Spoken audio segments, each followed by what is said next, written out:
Sushi and sleep. World's oldest person offers tips for a long life.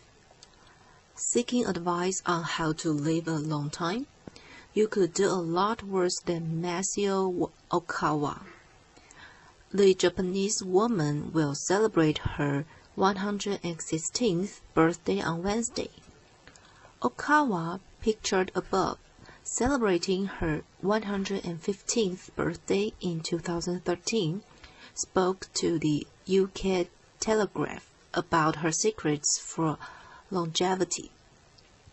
Those hoping for an obscure secret trick always jump on one foot at exactly 3:43 a.m. while playing the banjo are in for a disappointment.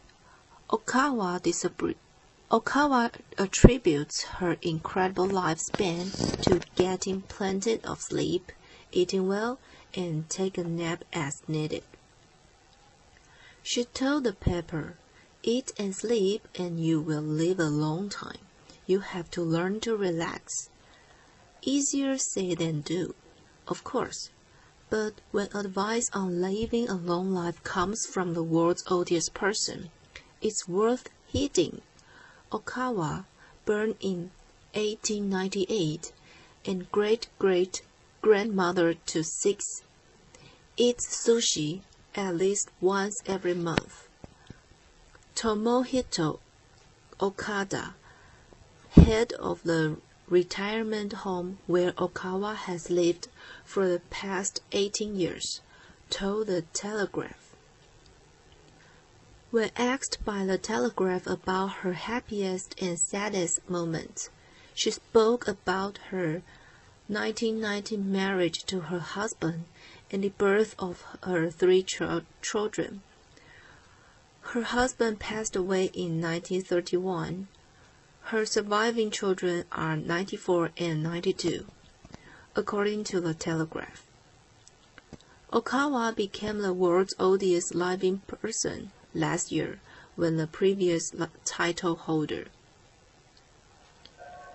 Jerome Kimura, passed away at the age of 116.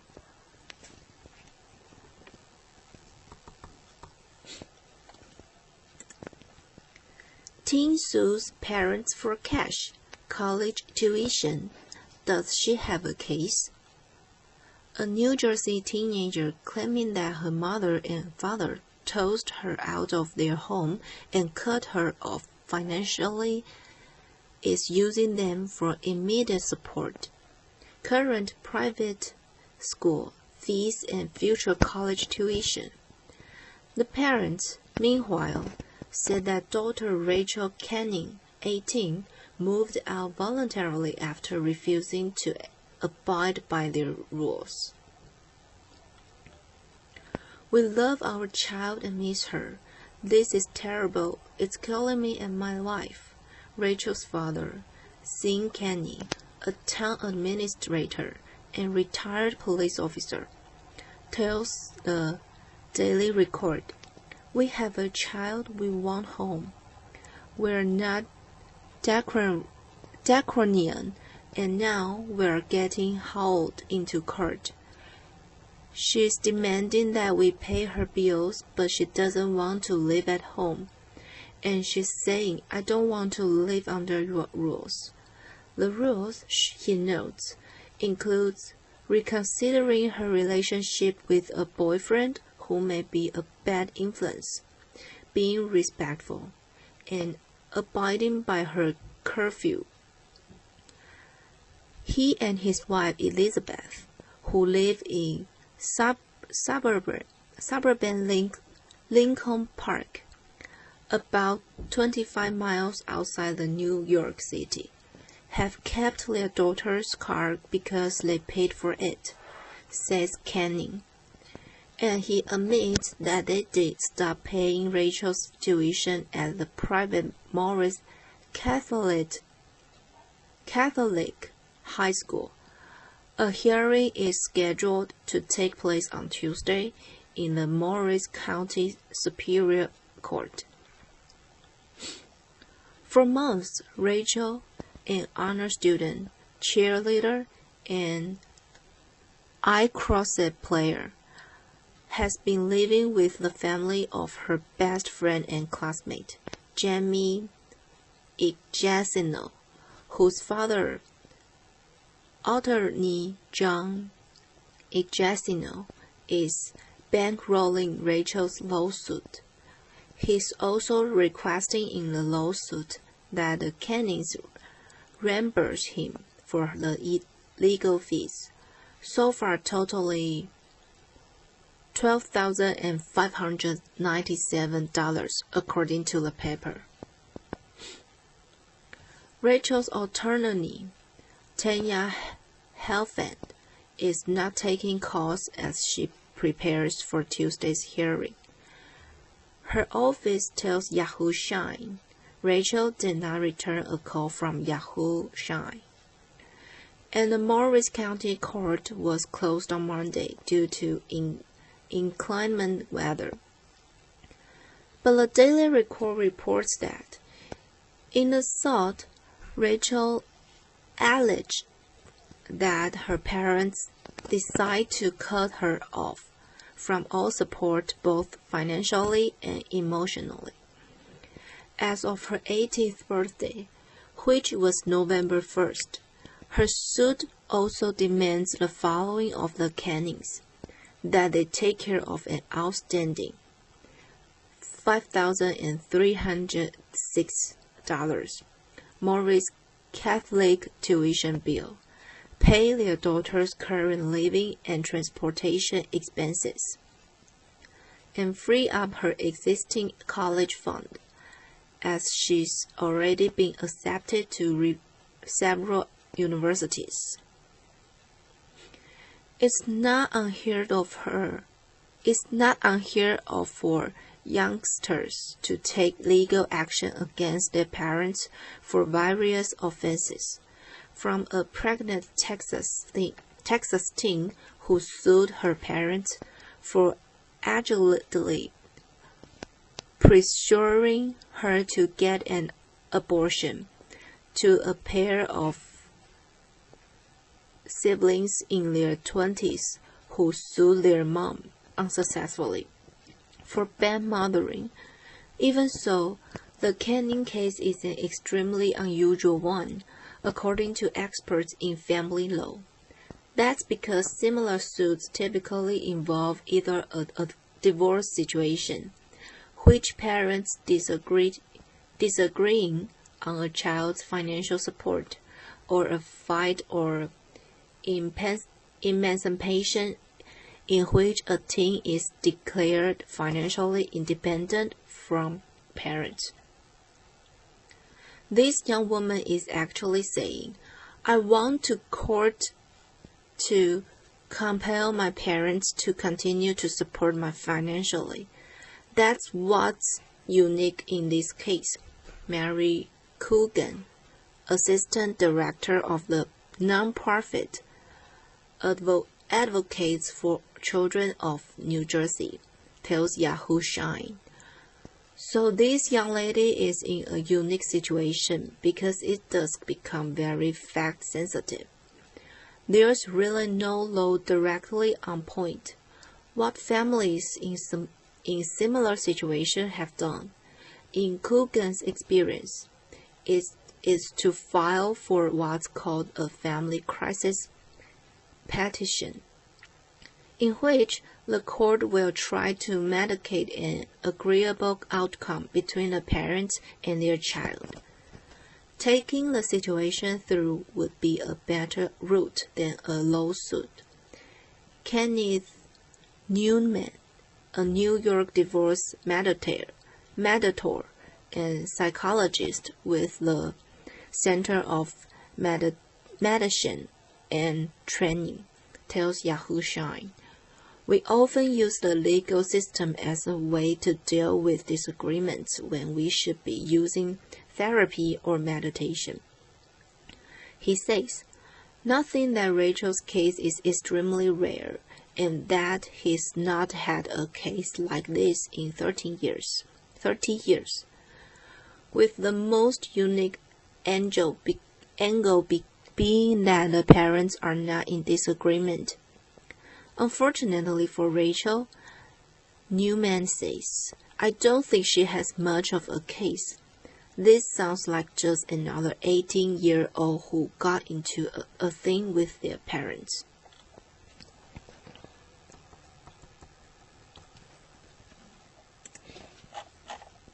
Ten things France does better than anywhere else. The story is part of a series highlighting superlatives of countries around the world. Click here for pieces on Italy, the United States, Canada, Taiwan, India, and South Korea, and watch for upcoming installments featuring other countries. France is an impressive country, and nobody knows it better than the French.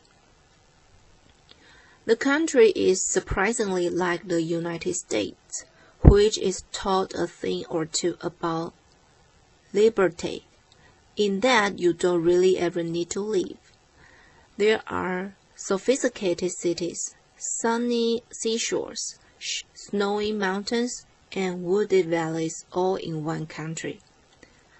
Not to mention a lot of cheese and sex, as well as quite a few other things the French do superlatively well.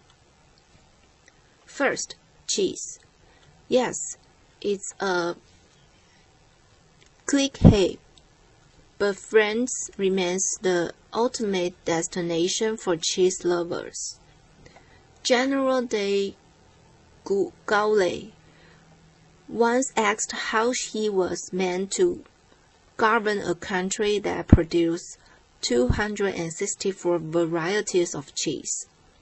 Maybe he was afraid they were living organisms and would start a revolution. Some French cheeses, such as Reblochon, are so smelly and runny, they seem to be decomposing. Even milled Chard Mimolette is apparently so scary that last year the United States restricted its import. No one's arguing against the existence of great cheese around the world, but no French citizen needs to go much further than the corner shop to find one. Second, shopping. There's a reason the French invented the word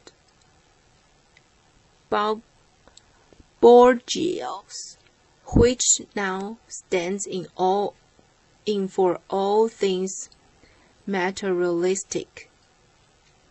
Paris department stores stock everything from cheap generic brands to labels so chic you feel the need to dress up before trying them on. The annual sales in January and at the end of June offer unbelievable bargains because, by law, all stores have to discount prices at the same time and complete for business. At the other end, the French have defended their small, often family-owned neighborhood stores, boulangeries, from being steamrolled by chance. The French also do quirky one of boutiques, probably better than anyone else. Third, museums. Paris, of course, is home to perhaps the world's best-known museum, the Louvre. But French museum culture spreads much wider afield. The lower region has what is arguably the most beautiful collection of museums in the world. It's Chasseaux, include a huge chambord with the spectacular collection of tapestries and the impossibly romantic as tried its moat. Even the lesser-known castles can be wonderful. Chinon, for example, is set above a perfectly preserved old town. You can almost hear Joan of Arc riding up to the gate and offering to kick the English invaders out of France. Trains. French trains are faster than planes. If you want to go from Paris to the Mediterranean coast for lunch, hop on a TGV, train a Grand Veste, or very fast train.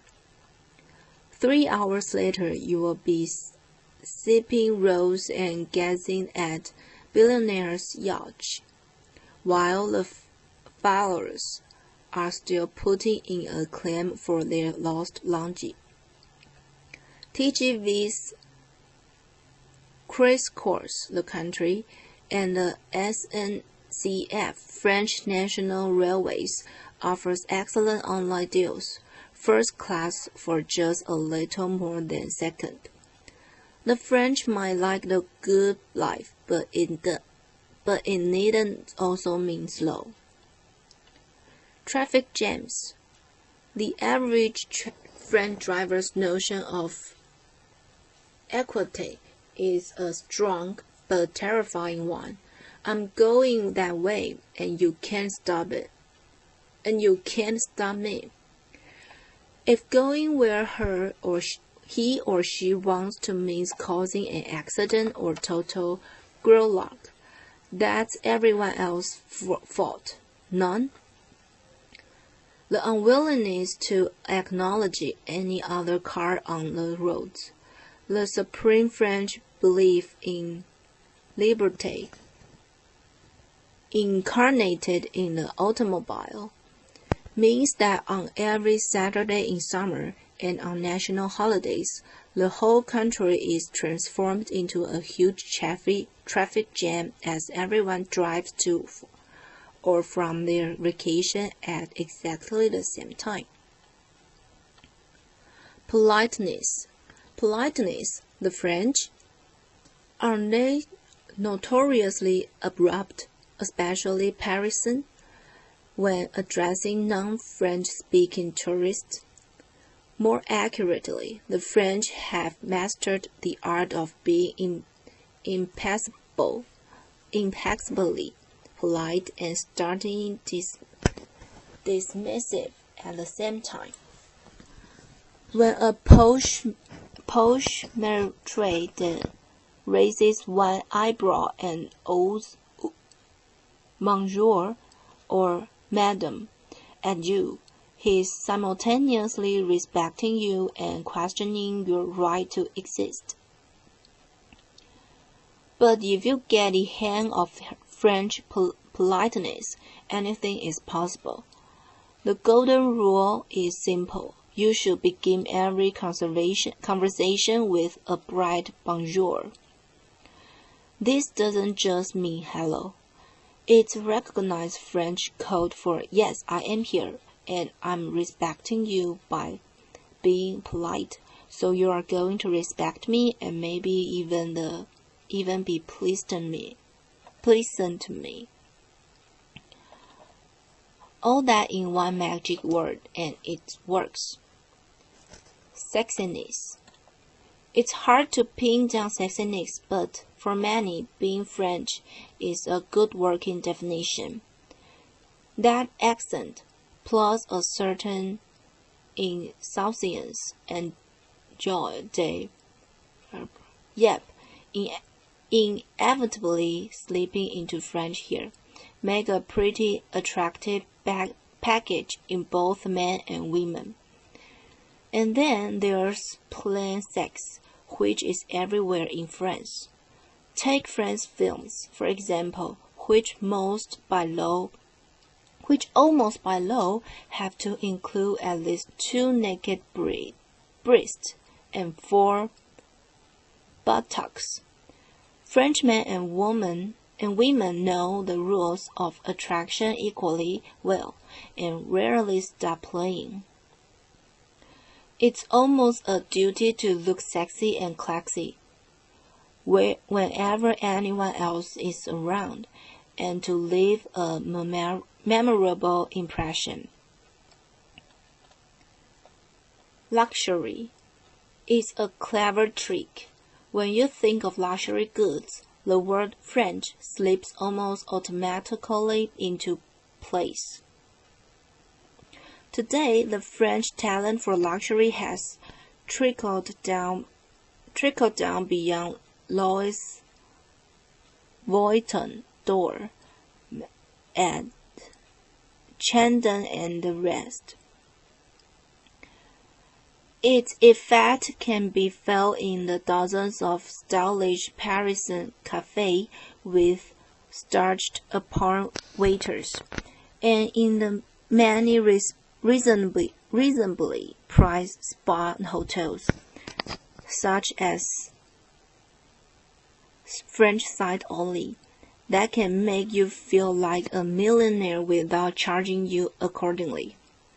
French light touch sophistication has been copied worldwide.